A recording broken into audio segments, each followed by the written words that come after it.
नमस्कार दोस्तों, welcome to S class education. तो आज के इस वीडियो में हम देखने जा रहे हैं 10th स्टैंडर्ड हिंदी का क्वेश्चन पेपर जो है किस तरह से आता है, हमें आंसर्स कैसे लिखने हैं और ऐसे क्या टिप्स और ट्रिक्स है जिसके कारण हम लोग अपना स्कोर मैक्सिमाइज कर सकते हैं। फर्स्ट ऑफ ऑल आप सभी को पता रहेगा कि अपना जो विभाग पहला होता है जो कि गद्य विभाग है 20 अंकों के लिए, उसके अंदर सबसे पहले जो गद्य आता है, पैसेज आता है, वो टेक्सचुअल पैसेज है 8 अंकों के लिए। तो फर्स्ट ऑफ ऑल अगर आपको थोड़े से फर्स्ट और सेकंड लाइन देख के अगर पता चल रहा है कि ये कौन से चैप्टर का गद्य है, तो आपको पूरा रीड करने की जरूरत नहीं है। आप डायरेक्टली क्वेश्चन आंसर्स पे जाओ, आपको जितने आंसर्स आते हैं उतने पहले अटेम्प्ट करो। ऐसा हो सकता है कि आपको पहले से गद्य पता हो तो आप सारे आंसर्स लिख सकते हो, या फिर आपको पहले से गद्य पता हो तो आपको एटलीस्ट ये तो पता रहेगा कि इसका आंसर कौन से लाइन में आएगा, किस लाइन के बाद आएगा। ये सारी चीजें आपको पता रहेगी तो अच्छी बात है। और अगर आपको पता नहीं है, आपने पहले से सारे गद्य नहीं पढ़े हैं, तो आई वुड सजेस्ट कि एग्जाम के अंदर एटलीस्ट 5 मिनट्स आप दो और ये गद्य एक बार पढ़ो, नहीं समझा तो 2 बार पढ़ो, मैक्स इज 2। ओके, सो 2 बार में ये गद्य को समझना है, 5 मिनट के अंदर इसको समझना है। ठीक है, सो गद्य को समझने के बाद आपको इसके ऊपर जो क्वेश्चंस पूछे हैं इनका आंसर देना है। अभी अकॉर्डिंग टू दिस गद्य जो पहला क्वेश्चन है जो कि एक्टिविटी बेस्ड है, तो जो भी क्वेश्चन एक्टिविटी बेस्ड होता है उसके अंदर आपको जो आंसर्स है वो जिस तरह से डायग्राम बनाया है, यहाँ पे जिस तरह से वेब डायग्राम बनाया है उसी के अकॉर्डिंग आपको डायग्राम बना के उसके अंदर आंसर्स लिखने होते हैं। ठीक है, तो अभी देखिए यहाँ पे पूछा है कि अंजुना बीच, तो उसके बारे में आपको उसकी विशेषताएं लिखनी है। ठीक है, सो उसके बाद नेक्स्ट है बेनालियम बीच, तो उसके बारे में उसकी विशेषताएं लिखनी है। तो यहाँ पे 2 अंकों के लिए है, मतलब हर एक के लिए आपको हाफ हाफ मार्क मिलेगा। ठीक है, सो इधर हाफ मार्क है, यहाँ पे हाफ मार्क है, हाफ और हाफ, ऐसा करके 2 मार्कों के आई मीन 2 अंकों के लिए ये क्वेश्चन पूछा जाता है। सो आपको आसानी से यहाँ पे आंसर्स मिल जाएंगे। हम लोग यहाँ पे आंसर्स डिस्कस नहीं करें। अगर आप चाहते हो कि मैं आंसर्स का वीडियो बनाऊं तो अलग से हम लोग एक लाइव सेशन रख सकते हैं, बट उसके अकॉर्डिंग आपको मुझे कमेंट बॉक्स में बताना होगा, या फिर आप इसके बारे में डिस्कस कर सकते हैं अपने टेलीग्राम चैनल पे, वहां पे भी आप मैसेज करके बता सकते हैं। ठीक है, नेक्स्ट इज 1-2 शब्दों में उत्तर लिखिए। अभी इस तरह का अगर क्वेश्चन आता है तो आपको क्या करना है, सबसे पहले तो ये जो लाइन दी है वो लिखनी है। ठीक है, और उसके आगे आपको आंसर लिखना है। तो ट्राई कीजिए कि एक्चुअली ये कंपल्सरी नहीं है ये लाइन लिखना, but most of the times expect किया जाता है कि आपसे आप ये लाइन लिखो और फिर आंसर लिखो। ठीक है, तो आपको उसी तरह से 1-2 शब्दों में इनको पूरा करना है, इन लाइंस को पूरा करना है। और जो आप आगे लिखोगे, मतलब डॉट डॉट्स पे जो आप लिखोगे उसके उसके नीचे आपको अंडरलाइन करना है। ठीक है, उसके बाद नेक्स्ट है थर्ड क्वेश्चन कि विलोम शब्द लिखना है। विलोम शब्द यानी कि अपोजिट वर्ड्स। अभी बदसूरत और नापसंद, इन 2 शब्दों का आपको अपोजिट वर्ड्स लिखना है। ठीक है, सो अभी इन्होंने ऐसा बोला है कि गद्यांश में से ढूंढ कर लिखना है। अगर आपको पर्टिकुलरली कंडीशन दी गई है कि गद्यांश में से लिखो, तो आपको गद्यांश में से ही ढूंढ के लिखना है, आप अपने मन से नहीं लिख सकते।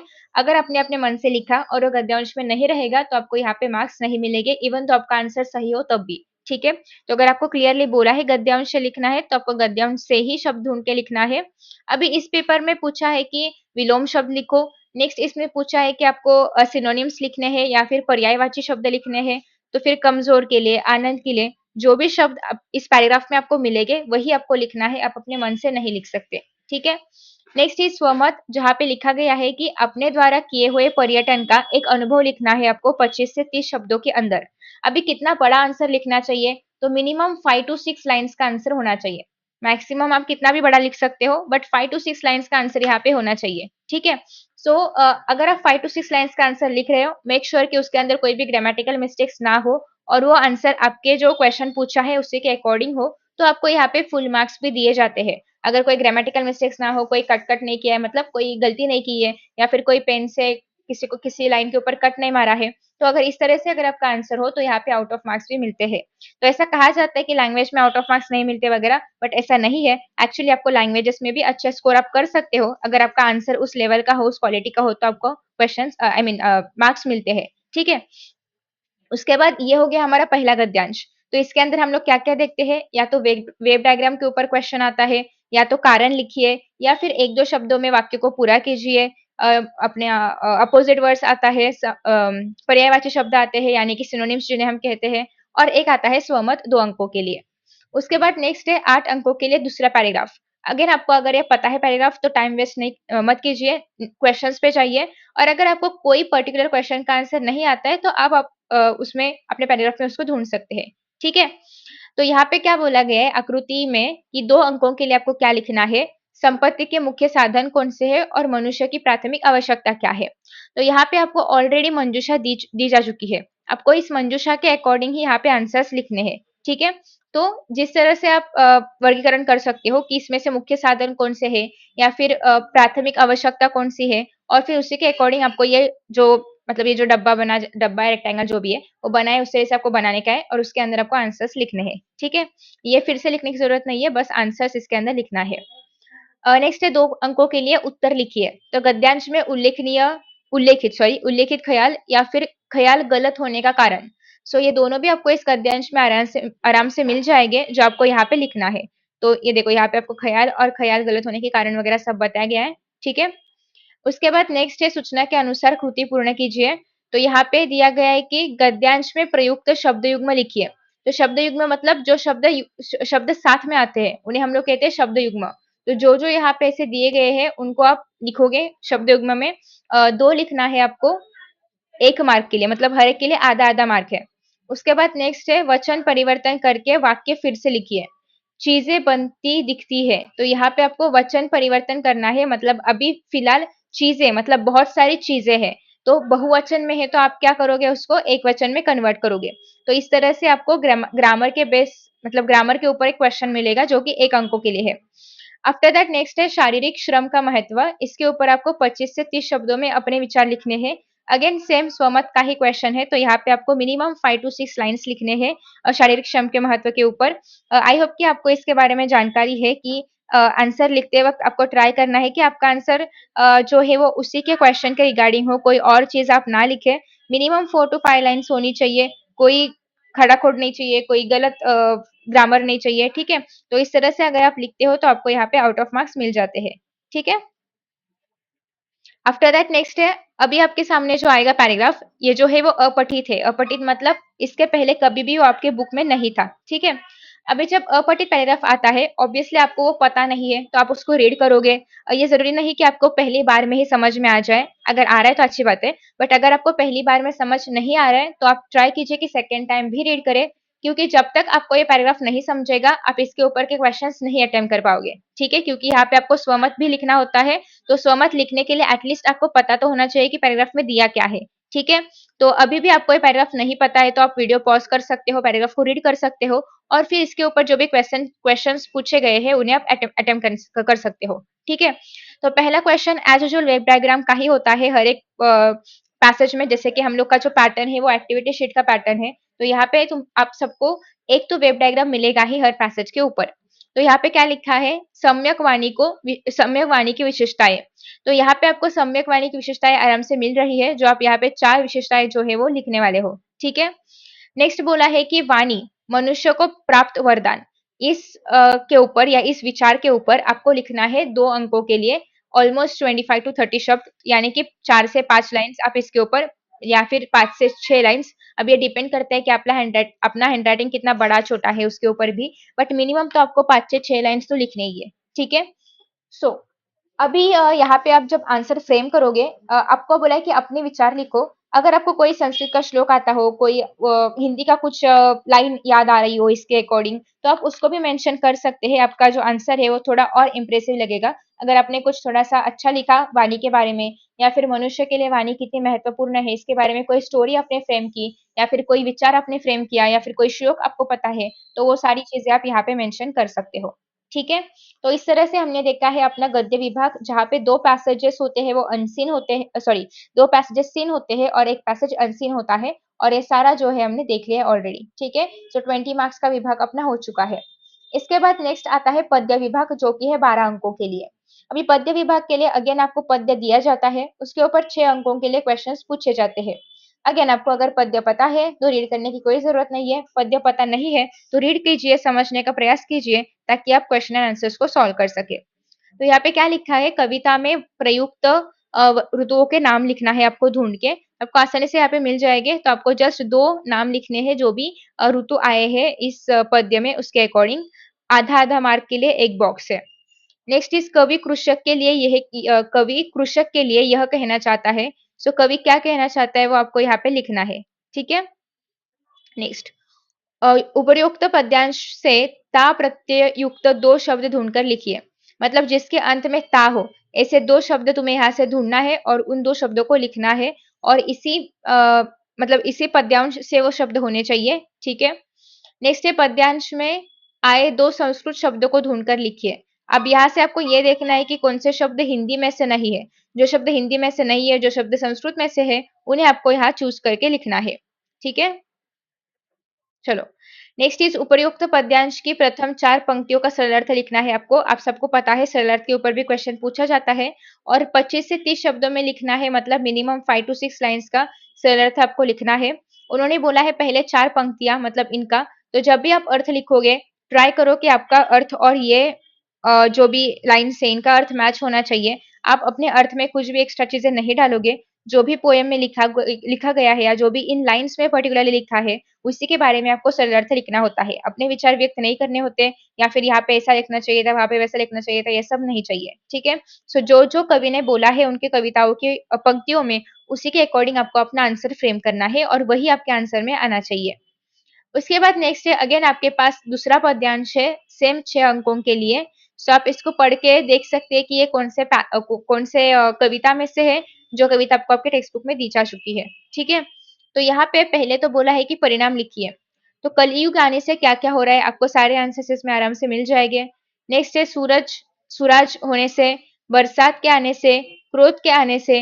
तो इन सब स्थितियों में क्या क्या परिणाम होता है, इन सारी चीजों की बात या इन सारी चीजों का आंसर आपको लिखना है 2 अंकों के लिए, मतलब हाफ आएगा हर एक के लिए।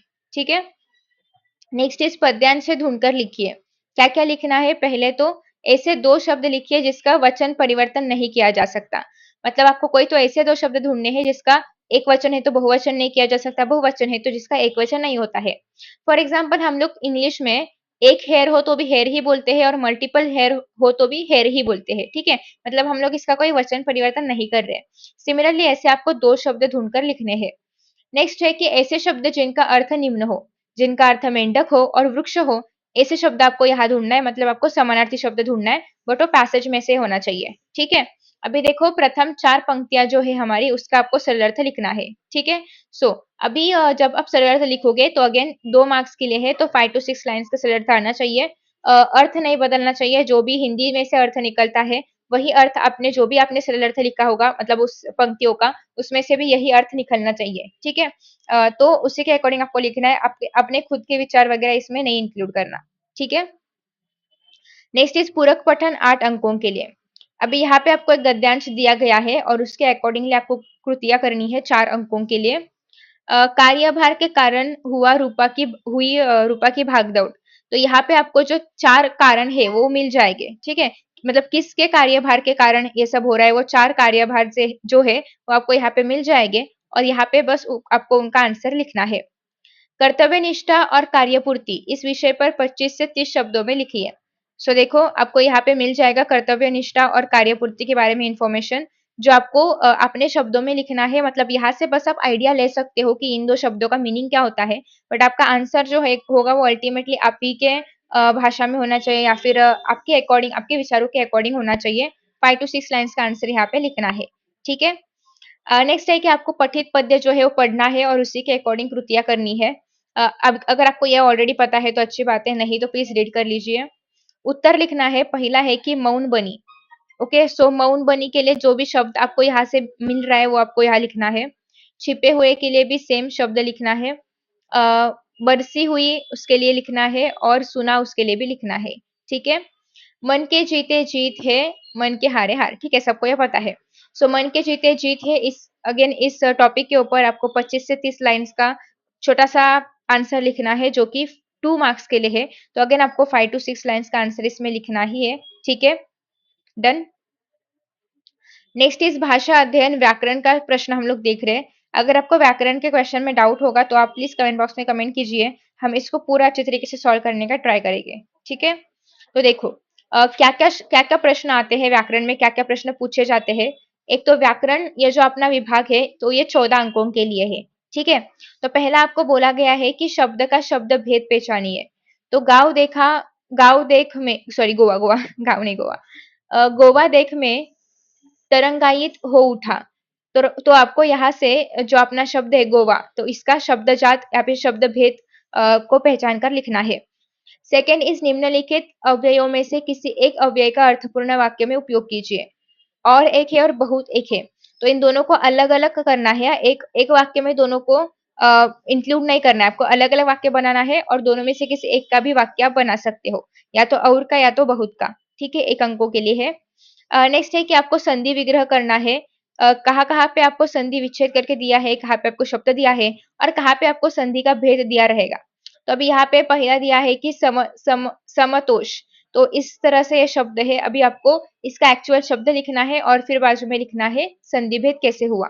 ठीक है, या फिर समतोष का लिखो या फिर सदैव का, आपको दोनों चीजें करनी है। तो इन दोनों में से किसी एक प्रश्न का उत्तर आप लिख सकते हो। अभी ये जो सारे शब्द है वो अपने ही टेक्स्ट बुक में एक्सरसाइज में जो जो क्वेश्चंस पूछे जाते हैं उनके अकॉर्डिंग ही ये क्वेश्चंस होते हैं। ठीक है, नेक्स्ट इस निम्नलिखित वाक्यों में से किसी एक वाक्य की सहायक क्रिया पहचान कर उसका मूल रूप लिखिए। तो पहला वाक्य है इधर बच्चे रेत का घर बनाने लगे, और दूसरा वाक्य है फिर भी धूप तीखी ही होती जाती, फिर भी धूप तीखी ही हो जाती। तो यहाँ पे मूल क्रिया कौन सी है और सहायक क्रिया कौन सी है वो आपको लिखना है इन दोनों वाक्यों के लिए। एक मार्क के लिए है, आधा आधा मार्क दोनों के लिए। नेक्स्ट इस निम्नलिखित में से किसी एक क्रिया का प्रथम तथा द्वितीय प्रेरणार्थक रूप लिखिए। मतलब खाना के लिए प्रथम प्रेरणार्थक और द्वितीय कौन सा है, या फिर धुलना के लिए कौन सा है, ये सारे शब्दों को आपको लिखना है। ठीक है, निम्नलिखित मुहावरों में से किसी एक मुहावरे का अर्थ लिखकर उचित वाक्य में प्रयोग कीजिए, एक मार्क के लिए। तो यहाँ पे आपके पास मुहावरा है और अर्थ लिखना है मुहावरा का, और फिर उसको वाक्य में कन्वर्ट करना है। तो आपके वाक्य में जो मुहावरा है वो आना चाहिए, ना कि अर्थ। तो आप जब भी वाक्य बनाओगे तो उसके अंदर जहाँ पे भी मुहावरा आएगा उसके नीचे आपको अंडरलाइन करना है। ठीक है, या तो ये कर सकते हो, या फिर दूसरा ऑप्शन ये है कि हमें जो वाक्यांश दिया गया है उसके अंदर, जैसे कि फॉर एग्जाम्पल गीता के गाने की सभी श्रोताओं ने प्रशंसा की, तो यहाँ पे प्रशंसा की इस अर्थ के लिए कौन सा मुहावरा आना चाहिए, दाद देना या काप उठना। तो ऑब्वियसली दाद देना आना चाहिए। मतलब यहाँ पे आपको कौन सा मुहावरा सुटेबल है वो ढूंढना है। तो मेरे ख्याल से सेकंड जो है वो इजी है, क्योंकि आपको जस्ट मुहावरा कौन सा सूट होता है वो देखना है। थोड़ा सा डिफिकल्ट है कि आपको पहले अर्थ पता होना चाहिए फिर उसका वाक्य बनाना है। उससे ज्यादा इजी है कि आप जस्ट जो दिया है उस वाक्य में जो भी मुहावरा आ रहा है उसका मीनिंग लिखो। आई मीन वो मुहावरा लिखो। ठीक है, सो सेकंड क्वेश्चन ये वाला करना थोड़ा सा इजी है। उसके बाद नेक्स्ट है कि आपको कोई वाक्य दिए तो उनको पढ़ के आपको कारक पहचानना है। लाइक फॉर एग्जाम्पल कितने दिनों की छुट्टियां है, या फिर आवाज ने मेरा ध्यान भटकाया। तो इनमें से कुछ किसी एक वाक्य का कारक आपको पहले तो पहचानना है और उसके बाद उसका भेद लिखना है, मतलब उसका प्रकार लिखना है। ठीक है, नेक्स्ट इस निम्नलिखित वाक्यों में यथास्थान उचित विराम चिन्हों का प्रयोग करना है। तो अगेन यहाँ पे जब भी हम विराम चिन्हों के बारे में बात करेंगे तो सबसे पहले तो वाक्य प्रश्नार्थक है कि विधानार्थी है, इसके बारे में बात होगी। ठीक है, अभी यहाँ पे अभी आप देख के बता सकते हैं कि उन्होंने पूछा यह कौन सा महीना चल रहा है। तो यहाँ पे देखो ये तो क्वेश्चन है ना, मतलब उन्होंने पूछा, तो पूछा बोला है तो इसके बाद ऐसा ऐसा कॉमा देंगे हम लोग, इन्वर्टेड कॉमा देंगे, फिर यहाँ पे क्वेश्चन मार्क देंगे। ठीक है, तो ऐसा जिस तरह से वाक्य हो उससे के अकॉर्डिंग आपको यहाँ पे चिन्ह जो है उसका यूज करना होता है। यूजुअली आपको ऐसे वाक्य दिए जाते हैं जिसमें किसी ने किसी को कहा रहेगा या किसी ने किसी को पूछा रहेगा, ताकि यहाँ पे इन्वर्टेड कॉमा कॉमा और यहाँ पे क्वेश्चन मार्क, दंडक या फिर एक्सक्लेमेटरी मार्क, ये सारे चिन्ह आ जाए। ठीक है, उसके बाद नेक्स्ट एक काल परिवर्तन करना है किन्हीं दो वाक्यों का। तो यहाँ पे पहला जो वाक्य है, बहुत से लोग अपनी आजीविका शरीर श्रम से चलाते हैं। तो यहाँ पे इस वाक्य को अपूर्ण भूतकाल में कन्वर्ट करना है। ठीक है, अभी नेक्स्ट पहले तो इसका आप काल पहचानिए और फिर आप उसको अपूर्ण भूतकाल में कन्वर्ट कर सकते हैं। वे बाजार से नई पुस्तक खरीदते हैं, या इसको आपको सामान्य भविष्य काल में कन्वर्ट करना है। आप इतनी देर से नापतोल करते हैं, तो यहाँ पे आपको पूर्ण वर्तमान काल का यूज करना है। नेक्स्ट इस निम्नलिखित वाक्य का रचना के आधार पर भेद पहचान कर लिखिए। तो यहाँ पे दिया है कि आश्रम किसी एक धर्म से चिपका नहीं होगा। ठीक है, तो यहाँ पे आपको ये वाक्य मतलब इस वाक्य का जो भी रचना है उसका मतलब का रचना पता होनी चाहिए। फिर आपको उसका भेद लिखना है, पहचान का मतलब प्रकार लिखना है। ठीक है, नेक्स्ट इस निम्नलिखित वाक्यों में से किसी एक वाक्य का अर्थ के आधार पर दी गई सूचनाओं में परिवर्तन कीजिए। सो पहला आपका वाक्य है तुम्हें अपना ख्याल रखना चाहिए। तो ये जो है इसको आपको अज्ञार्थी में कन्वर्ट करना है, या फिर थोड़ी देर बातें हुई इसको आपको निषेधार्थक में कन्वर्ट करना है। तो ये याद रखना कि कभी भी आप जब कन्वर्जन करोगे तो उसका मीनिंग नहीं बदलना चाहिए, मतलब मीनिंग सेम रहना चाहिए और फिर आप उसको कन्वर्ट कर सकते हो। नेक्स्ट इज निम्नलिखित वाक्यों में से किन्हीं दो वाक्यों को शुद्ध करके वो वाक्य फिर से लिखिए। तो यहाँ पे आपको कुछ ऐसी गलत शब्द दिखेंगे या गलत रचना दिखेगी, उसको आपको बदलना है। तो आपके बुक में आपको ऑलरेडी ऐसे बहुत सारे शब्द मिलेंगे जो कि जैसे हम लोग कहते हैं कि गलत को सही करके दिए जाते हैं, तो वो जो सही शब्द है वही इसमें यूज किए गए होंगे। ठीक है, तो उसी के अकॉर्डिंग आपको लिखना है। नेक्स्ट इज लास्ट विभाग जो कि है, हाँ, जो कि है रचना विभाग, उपयोजित लेखन 26 अंकों के लिए। तो यहाँ पे आपके पास ऑप्शन है पत्र लेखन में 5 अंकों के लिए। या तो आप निम्नलिखित जानकारी के आधार पर पत्र लिखिए। यहाँ पे आपको क्या बोला है कि सुनील या समीक्षा जोशी विवेकानंद छात्र निवास की है। जालना से अपने छोटे भाई सुमित जोशी 6/36 ये आपको एड्रेस दिया है। मध्य प्रदेश में रहता है वो। उसको योगा का महत्व समझाते हुए पत्र लिखिए। तो आपको यहाँ पे कोई जो पत्र लिख रहा है, सुनील या फिर समीक्षा, वो और जिसको पत्र लिख रहा है वो यानी कि सुमित जोशी, तो दोनों के नाम दिए हुए, दोनों के एड्रेस दिए हुए, तो आपको इसी के अकॉर्डिंग लिखना है।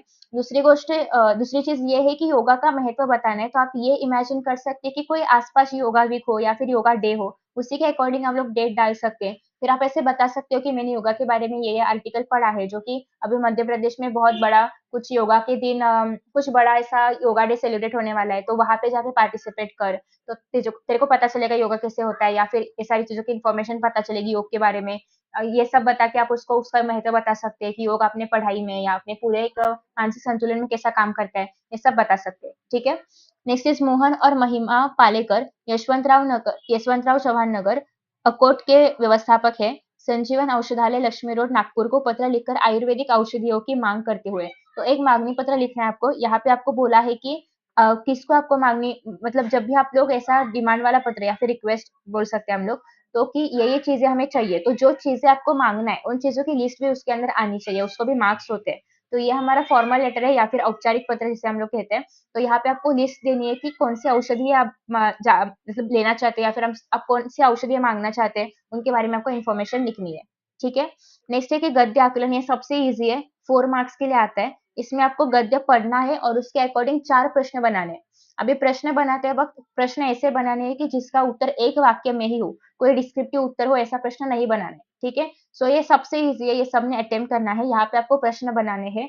फॉर एग्जाम्पल, वसंत के आगमन के साथ ही कभी कभी ऐसा लगता है मानो जंगल में लाल रंग की लपटें उड़ रही हो, या ये लपटें आग नहीं बल्कि पलाश के नारंगीपन लिए लाल फूलों की होती है। तो ऐसा बोल सकते हैं कि गद्यांश में लाल रंग या फिर आग की लपटें, या फिर आग की लपटें, ऐसा किसका वर्णन किया है। ठीक है, तो आपको पलाश के फूल, ऐसा उत्तर मिलेगा। तो इस तरह से आपको जिसका उत्तर एक वाक्य में हो ऐसे प्रश्न बनाने हैं, और कोई भी 4 प्रश्न बनाने हैं। ठीक है, आप थोड़े एक्स्ट्रा बना के भी रख सकते हैं, नो इश्यू, बट मिनिमम 4 बनाने। उसके बाद नेक्स्ट आपके पास ऑप्शन है, या तो आप वृत्तांत लिख सकते हैं या फिर आप कहानी लिख सकते हैं। तो अगेन आई वुड सजेस्ट कि वृत्तांत लिखना थोड़ा सा ईजी है। कहानी लिखने के लिए आपको कहानी का टाइटल, मोरल वगैरह सारी चीजें लिखनी होगी, और अगर आपने ऐसा नहीं किया तो आपके मार्क्स जा सकते हैं। तो कहानी का शीर्षक होना चाहिए, कहानी से जो सीख मिलती है वो होनी चाहिए। ठीक है, अगर आप वृत्तांत लिखना चाहते हो तो देखिए कि वृत्तांत किसके ऊपर लिखना है। फॉर एग्जाम्पल, ये वृक्षारोपण समारोह, ठीक है, तो इसके ऊपर आपको वृत्तांत लिखना है 60 से 80 वर्ड्स में। अभी आप जब वृत्तांत लिखोगे तो सबसे पहले तो ऊपर शीर्षक आएगा, वृक्षारोपण समारोह। उसके बाद वृत्तांत में आपको ये कहाँ पे हुआ सेलिब्रेट वो लिखना है। अभी उन्होंने बोला है कि यूनियन हाई स्कूल मुंबई, तो आपको यही मतलब यही स्कूल में सेलिब्रेट हुआ, इसके बारे में ही लिखना है। तो आप जब लिखोगे वृत्तांत तो मुंबई, फिर डेट, अभी वृक्षारोपण समारोह यूजुअली पर्यावरण दिन के आसपास होगा, पर्यावरण दिन आता है 5 जून को, तो आप 6 जून की तारीख लिख सकते हो, और फिर बोल सकते हो कि 5 जून को इस हाई स्कूल में वृक्षारोपण दिन सेलिब्रेट हुआ, या फिर मतलब उस दिन क्या क्या किया, या फिर पेड़ पौधे लगाए, और भी लोगों में अवेयरनेस फैलाया कि हमें क्यों वृक्षारोपण करना चाहिए, या वृक्षों का हमारे जीवन में क्या महत्व है। फिर आप कह सकते हैं कि कोई पर्यावरण से रिगार्डिंग जो भी एनजीओ रहेगा, उसके कोई संचालक आए थे, या फिर उसी में से कोई इंसान आए थे जो कि बहुत बड़े ओहदे पे हो, और उन्होंने लोगों को बताया कि हमने पौधे क्यों लगाने चाहिए, पेड़ क्यों लगाने चाहिए, ये सारी बातें आप उसमें ऐड कर सकते हो। ठीक है, तो बेसिकली आपका ये जो वृत्तांत है वो मोस्टली मतलब हम लोग कह सकते हैं कि मिनिमम 3 पैसेजेस का होना चाहिए, जिसमें पहला पैसेज छोटा सा आएगा जिसके अंदर आपको बस ये बताना है कि ये जो वृक्षारोपण समारोह है वो कहाँ हुआ, कब हुआ, कौन से टाइम पे हुआ, और वहाँ पे कोई ऐसी प्रसिद्ध उपस्थिति हो तो उसके बारे में आप बता सकते हो। नेक्स्ट पैराग्राफ में आपको पूरा डिटेल में एक्सप्लेन करना है कि किस तरह से हुआ, क्या अवेयरनेस दिया या किसी ने कुछ अच्छा बोला रहेगा, कोई स्लोगन दिए रहेंगे तो वो भी आप इसमें मेंशन कर सकते हो। लास्ट पैराग्राफ में अब जब वृत्तांत लिख रहे हो तो आपको ये एज्यूम करना है कि आप रिपोर्टर हो। तो आपने बहुत बार देखा रहेगा कि लास्ट वाले पैराग्राफ में रिपोर्टर अपना मत व्यक्त करते हैं कि ऐसा-ऐसा हुआ या फिर ये सारी चीज़ें करनी कितनी ज़रूरी है, वृक्षारोपण कितना ज़रूरी है वगैरह, ये आप कंक्लूजन में डाल सकते हो, ठीक है? और अगर आप कहानी लिखना चाहते हो तो आपके पास ऑलरेडी पॉइंट्स दिए हैं, उसी पॉइंट्स के अकॉर्डिंग आपको कहानी लिखनी होती है, वो हर एक पॉइंट आपकी कहानी में आना चाहिए। तो 70 से 80 शब्दों के अंदर आपको कहानी लिखनी है, उसका हर एक का एक प्रॉपर शीर्षक होना चाहिए, हर एक की प्रॉपर सीख होनी चाहिए, तभी आपको फुल मार्क्स मिलते हैं, अदरवाइज़ शीर्षक के, सीख के सारे मार्क्स कट किए जाते हैं, ठीक है? उसके बाद नेक्स्ट है विज्ञापन लेखन। सबसे ईज़ी है विज्ञापन लेखन 5 अंकों के लिए। विज्ञापन लिखते वक़्त आपको एक बॉक्स बनाना है, उसके अंदर आप लिखोगे। ट्राई करिए कि आप ये नए पेज पे शुरू करें और पूरा विज्ञापन एक ही पेज पे बिठाइए, ठीक है? अभी यहाँ पे बोला है नाट्याभिनय शिविर, तो ये जो शिविर है मतलब जैसे कि नाटक जब हम लोग करते हैं तो उसके अंदर अभिनय करने के बारे में, नवरस जो होते हैं या फिर स्टेज डेयरिंग कैसा आना चाहिए, कैसे बात करनी चाहिए, ये सारी बातें जो है नाट्याभिनय में सिखाई जाती है। तो यहाँ पे यूजुअली अभी कौन सिखाएगा, ये जो एक्टर्स रहेंगे, जो पहले से अभिनेत्री या अभिनेता है वो ही सिखा पाएँगे। तो आप बता सकते हैं कि इस अभिनय शिविर में कोई जो बड़ा एक्टर एक्ट्रेस रहेगा, आप इमेजिनरी नाम भी लिख सकते हो या फिर ओरिजिनल कोई एक्ट्रेस का नाम, एक्टर का नाम भी लिख सकते हो, नो इश्यू। तो आप बोलोगे कि ये जो तज्ञ मंडली है या तज्ञ व्यक्ति है, तज्ञ अभिनेता है, इन ये आपको मार्गदर्शन करेगा इस शिविर में। आप बता सकते हो कि वो कहाँ पे चल रहा है, समय बताना चाहिए, संपर्क पता बताना चाहिए। विशेषता है कि आप लोग मतलब ऐसा भी बोल सकते हैं कि कौन से एज ग्रुप से लेके कौन से एज ग्रुप तक के लोग इसमें अलाउड है या पार्टिसिपेट कर सकते हैं। या फिर आप कोई कंसेशन दे सकते हो कि जो स्टूडेंट्स रहेंगे, जिनके पास स्कूल का आईडी रहेगा, उनको कुछ शिविर के फीस में थोड़ा आपको कंसेशन मिलेगा या फिर किसी पर्टिकुलर एज ग्रुप के लोगों के लिए कंसेशन मिलेगा, ऐसा आप बता सकते हो। नेक्स्ट है कि ये शिविर कितने दिनों तक चलेगा, वो आप लिख सकते हो इसके अंदर। फिर ऐसा है कि जो पहले रजिस्टर करेंगे उनके लिए कुछ डिस्काउंट रहेगा। फिर आप कुछ एश्योरिटी दे सकते हो कि अगर आपने इस शिविर में अच्छा परफॉर्म किया तो हम आपको नाटक में ले लेंगे या हम आपको मूवीज़ में ले सकते हैं, आपको या फिर आपको हम लोग मूवीज़ के बारे में बता सकते हैं, ऑडिशंस के बारे में बता सकते हैं। ये सब कुछ आप लिख सकते हो आपका एडवर्टाइज़मेंट में, आपको लोगों को अट्रैक्ट करना है। और एक बात ये आती है कि एडवर्टाइज़मेंट में हमें कुछ चित्र वगैरह बनाने का होता है क्या? तो ज़रूर आप बना सकते हैं, कोई आप ड्राइंग कर सकते हैं, बट वो सारा जो भी आप करोगे सब पेन से होना चाहिए। मोस्टली आपको पेन ही यूज़ करना है और जिस कलर के पेन से आप पूरा पेपर लिख रहे हो, वही कलर का पेन यहाँ पे यूज़ होना चाहिए। ऐसा मैंने बहुत बार देखा है कि लोग मतलब ये एडवर्टाइज़मेंट है तो उसके अंदर कोई अलग-अलग कलर के पेन यूज़ करते हैं, ये सब अलाउड नहीं है बोर्ड के एग्ज़ाम में। आपने जिस पेन से पूरा पेपर लिखा है, वही पेन यहाँ पे यूज़ होगा और ट्राई करो कि जो भी आप जाहिरात में लिखोगे या फिर विज्ञापन में लिखोगे, वो सारा एक ही पेन से हो और सारा पेन से ही हो, ठीक है? उसके बाद नेक्स्ट है निबंध जो कि 7 मार्कों के लिए। तो 7 अंकों के लिए आपको कोई भी तीनों में से एक निबंध लिखना है 100 शब्दों में। 100 शब्द यानी कि पूरा 1 पेज और पीछे वाला थोड़ा-सा पेज भरना चाहिए। तो एक पहले है कि एक किसान की आत्मकथा, मेरा प्रिय खेल या फिर पुस्तक प्रदर्शनी में 1 घंटा। तो या फिर आप अगर आप मुझे पूछोगे कि इनमें से कौन-सा ईज़ी है, तो मेरा प्रिय खेल ईज़ी है, आप इसके ऊपर लिख सकते हो या फिर किसी को और थोड़ा-सा ऑप्शन चाहिए तो आत्मकथा पे लिख सकते हो, ठीक है? नेक्स्ट बात है कि पुस्तक प्रदर्शनी में 1 घंटा अगर आपने कभी 1 घंटा बिताया रहेगा तो आपको पता होगा कि एक्चुअली क्या होता है। अदरवाइज़ अगर आपने कभी ऐसा नहीं एक्सपीरियंस किया है तो आप उसमें क्या लिखोगे पूरा पन्ना भर के। तो इससे अच्छा है कि मेरा प्रिय खेल में आप बहुत सारी चीज़ें लिख सकते हो। आप खेल के बारे में लिख सकते हो, उसका उसमें आपका कोई आइडल रहेगा, मतलब होता है ना कि कोई आइडल होता है कि उसी के जैसा क्रिकेटर मुझे बनना है, उसी के जैसा मुझे फुटबॉलर बनना है, उसी के जैसा मुझे बैडमिंटन खेलना है, तो उसके बारे में आप लिख सकते हो। या फिर किसान की आत्मकथा में किसान क्या-क्या बात करेगा, जैसे कि अभी मौसम बारिश होती है, उसके बारे में कैसे बात करेगा या फिर मौसम होके भी बारिश नहीं होती है, तो उसने जो भी बीज बोए होते हैं, वो खराब हो जाते हैं। तो ये सारी चीज़ें आप इसमें लिख सकते हो, ठीक है? बस जब आत्मकथा आप लिखोगे तो आपको कंसिडर करना है कि आप वही इंसान हो और मैं ऐसा करूँगा, मेरे साथ ऐसे हुआ, यही चीज़ें आपको उसमें लिखनी होती है। मैं किसान हूँ समझ के आपको लिखना होता है, ठीक है? तो आई होप कि आपको आइडिया मिल रही है कि हमें किस तरह से निबंध लिखना चाहिए। अगर आप लोग चाहते हो कि मैं कोई निबंध के सैंपल्स अपलोड करूँ, तो आप मुझे बता सकते हैं कमेंट बॉक्स में। मैं उसी अकॉर्डिंग वीडियोज़ अपलोड कर दूँगी। So thank you so much for watching this video. Best of luck for your exams और आपको और कौन से वीडियोज़ चाहिए मुझे प्लीज़ कमेंट सेक्शन में बता देना। Thank you so much and bye bye.